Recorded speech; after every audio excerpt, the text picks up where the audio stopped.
Hi, I'm Dr. Donna Grillet, Associate Dean for Academics at the Loma Linda University School of Public Health. Welcome to grad school. If you've recently completed your bachelor's degree, are already in a professional degree program, or perhaps you are working and decided to come back to get an advanced degree, congratulations on taking this first step.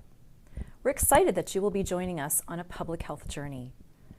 Specifically, my brief time with you today will focus on how to be successful in the School of Public Health. The 4 areas I'll cover include the differences between teaching and learning, describing the types of learning platforms that we use, articulating the types of skills that you will need to be successful, and understanding your responsibilities as a graduate student. So let's get started.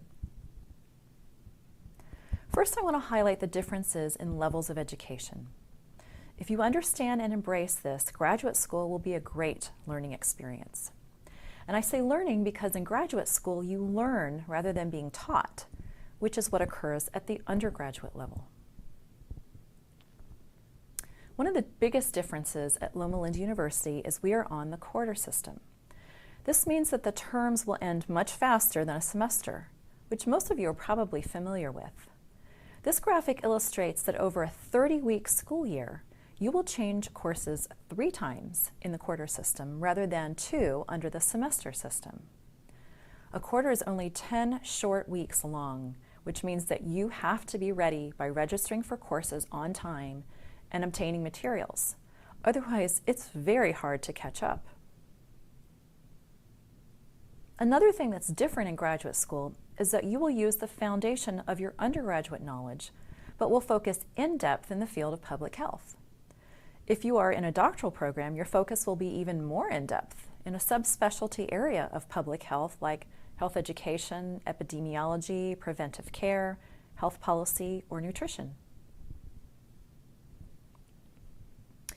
Now, this graphic depicts what's called the cone of learning.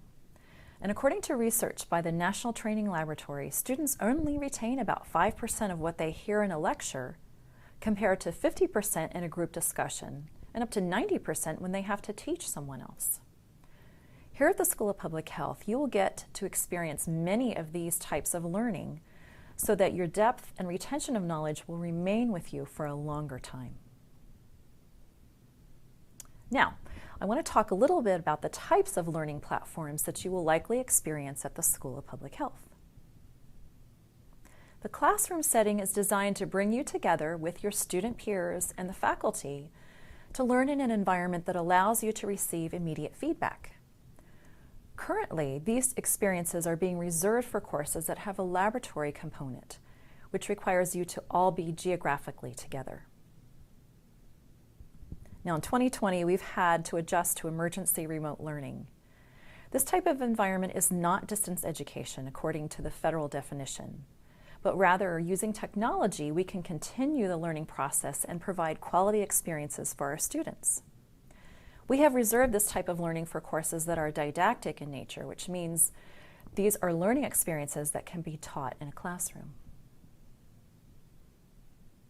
And for those of you who are registered for 1 or more online courses or are enrolled in a degree program online, you will be able to complete the entire course or degree online. This means that you will use technology to interact with your professors and your student peers to complete assignments, collaborate, and learn. The federal standards for distance education require that you have regular and substantive interaction with your professors that is initiated by them. Each one of these courses and our degree programs have gone through scrutiny, auditing, and approval at the university level in order to meet these federal standards. These levels of oversight help to ensure a high-quality experience for you. In graduate education, there are specific skills that you will need to bring to your learning experience. I'll highlight just 2 of these: critical thinking and active learning. In the School of Public Health, we are focused on expanding your critical thinking skills, which start at the green level 3 on this graphic. The first 2 levels were illustrated by your undergraduate education, which is used as foundational knowledge.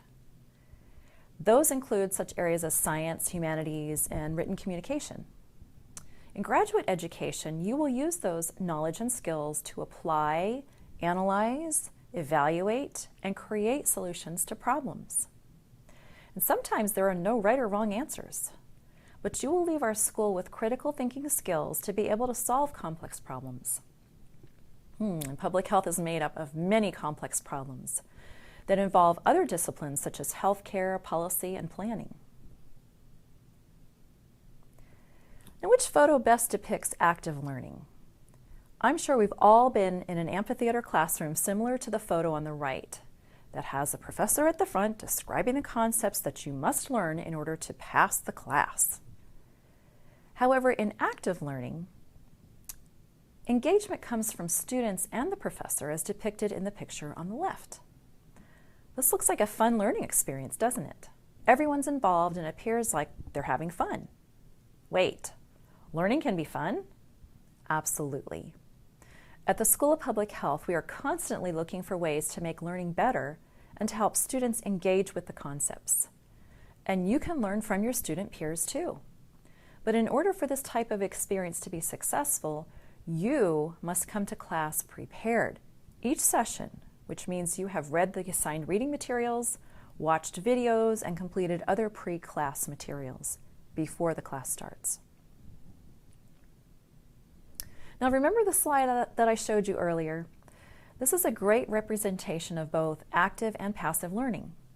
The top half of the pyramid depicts passive learning with low rates of retention of the concepts or knowledge.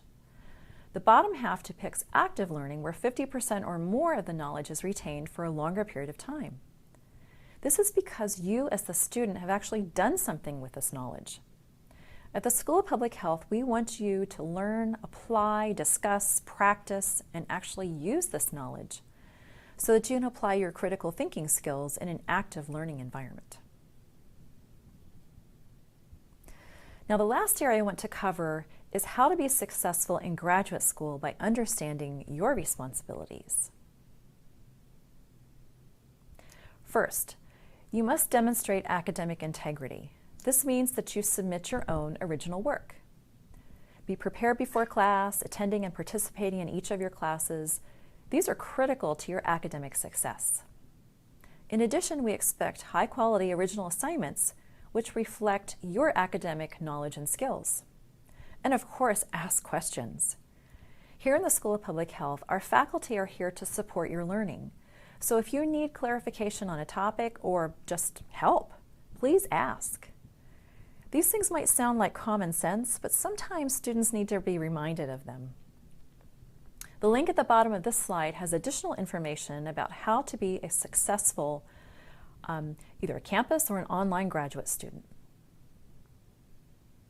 In addition to this video and the orientation website, we've created an SPH orientation Canvas community where you have assignments on topics like academic integrity, critical thinking, professional etiquette, using social media appropriately, and professional writing.